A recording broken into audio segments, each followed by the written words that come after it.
Oke, selamat siang teman-teman.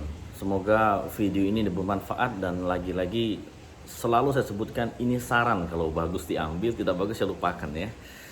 Jadi ada beberapa orang menulis email kepada saya bertanya, oke, Pak John, mengapa kok sudah banyak diberikan safety training, khususnya technical safety, kok pekerja itu masih cenderung berperilaku tidak aman ataupun perilaku kurang aman? Mengapa Pak John? Bagaimana cara menghandle-nya? Oke. Jadi sebelum saya jawab bagaimana cara menghandle-nya, kita perlu tahu dulu penyebabnya. Oke. Seperti di dalam ayat Al-Quran dinyatakan bahwa inna malamalu biniat, artinya semua perbuatan itu tergantung dari niatnya. Niat itu dalam bahasa agak sederhana memahaminya itu ada proses why, how, dan what. Nah, niat itu dari why-nya dulu. Contoh, jika seorang pekerja pertama kali ngelamar kerja, sebelum ke lapangan dia diberikan safety induction, langsung diberikan misalnya bekerja di ketinggian walking at height training ya. Jika si pekerja tersebut niatnya mencari kerja hanya untuk mendapatkan gaji, maka dia mendapatkan safety induction mindset, dia mendapatkan walking at height tadi hanya sekedar mindset compliance, yaitu mematuhi perusahaan saja, bukan dari kesadaran pribadi, karena dia tidak disentuh why-nya. Jadi safety induction, walking at height itu bagaimana bekerja amannya, itu how-nya, oke? Nah, kalau ini terus dilakukan tanpa menyentuh mengapa mereka perlu bekerja dengan aman, nah otomatis sentuhan tersebut jadi merasa belum menyentuh kesadaran mereka. Jadi itu baru menyentuh bagian knowledge mereka saja, pola pikir mereka saja. Nah, orang seperti inilah yang dijali dengan hanya ilmu saja, mereka cenderung berperilaku belum tentu aman ataupun ya seringnya kurang aman, oke? Nah, sebaliknya ada lagi pekerja lain. Nah, pekerja lain ini sebelum safety induction, kemudian walking at height training, dia disentuh dulu why-nya. Niat dia yang tadinya mungkin hanya ingin mendapatkan gaji akhir bulan dirubah, diluruskan dulu niatnya. Mengapa safety itu penting bagi dia pribadi? Mengapa safety itu penting bagi keluarga dia, anak-anak dia dan orang di sekitarnya? Nah, dia merasa betul safety itu penting, ya, kesadaran dia sudah mulai kuat, sudah paham tuh why dia, barulah dimasukkan ke safety induction, baru kita training. Jadi proses awalnya itu why-nya tuh kuat dulu dia. Setelah why-nya kuat, baru Pak John, saya ingin bekerja dengan aman Pak John, bagaimana caranya? Barulah dibekali dengan safety induction, walking at height. Jadi ada timingnya ya. Tidak sekonyong-konyong manusia atau pekerja itu diberikan saja tanpa di set up dulu. Why-nya harus kuat, sudah tahu why-nya dia kan, baru how-nya, baru dibekali knowledge-nya, ilmunya.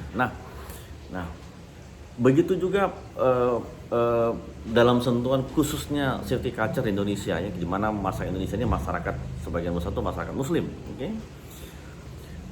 Saya menyarankan sentuhlah pada saat menyentuh why tadi dengan sentuhan-sentuhan agama. Mengapa? Sentuhan agama itu lebih mudah dan lebih dalam menyentuh para pekerja-pekerja kita. Kita sejak lahir disentuh dengan agama, sudah terbiasa mendengar agama. Itu menyentuh ke hatinya lebih mudah.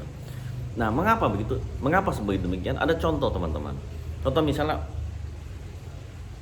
si X.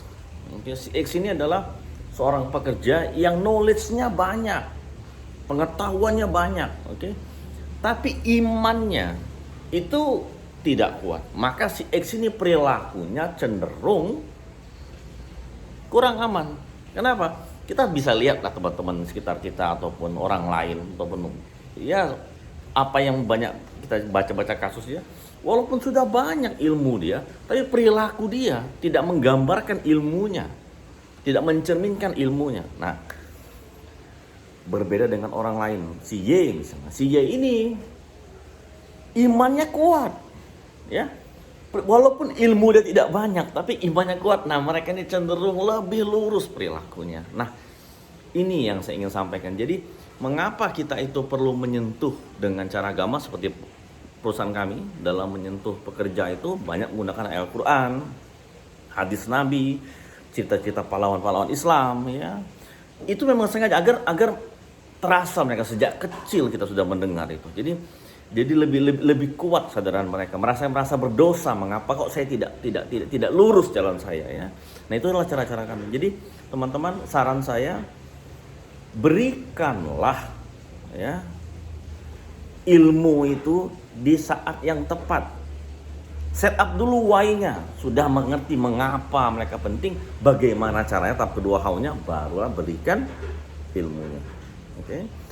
Nah, ini baru lebih kuat. Jadi kesadarannya lebih tinggi, dilakukan nanti ilmunya, karena kesadaran sudah tinggi ya. Itu penting sekali. Nah, sekarang menjawab pertanyaannya, bagaimana Pak John men-treat ataupun menghandle orang-orang yang sudah dapat banyak ilmu tadi tapi perilakunya belum aman. Masukkan mereka ke dalam kelas. Itu jawabannya.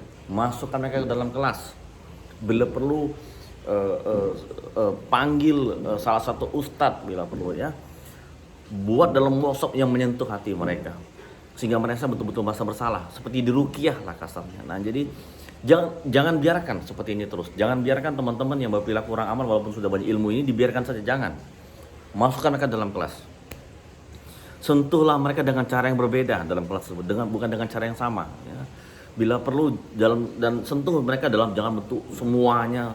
Protokol lakukan beberapa orang dulu. Jadi masuk betul ilmunya ke dalam ya.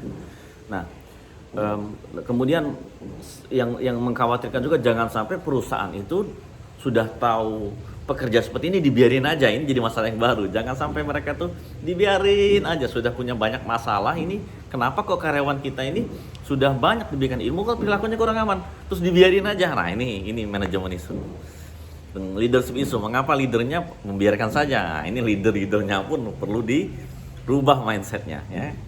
Semoga bermanfaat teman-teman, semoga bermanfaat. Terima kasih.